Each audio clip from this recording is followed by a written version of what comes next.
নামাজ আমারে পড়তেই হবে। এবার যত কষ্টই লাগুক, যত ক্লান্তি লাগুক, আমাকে পড়তেই হবে।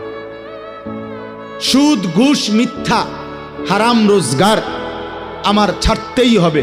এবার আমার সামনে বাকি সবাই লক্ষ কোটি টাকার, মিলিয়ন মিলিয়ন টাকার মালিক হয়ে যাক, কিন্তু আমার যেহেতু অনুমতি নাই, আমি এটা যাওয়া যাবে না। এটাই মুসলমান, এটাই জীবন, এটাই তাকওয়া। আল্লাহ তাআলা আমাদের কাছে এটাই চায়, বান্দা গুনাহ বর্জন করো, আমার হুকুম পালন করো, বিনিময়ে আমি আল্লাহর কাছ থেকে অনন্তকালের জান্নাত বুঝে নাও। এটাকেই বলে তাকওয়া।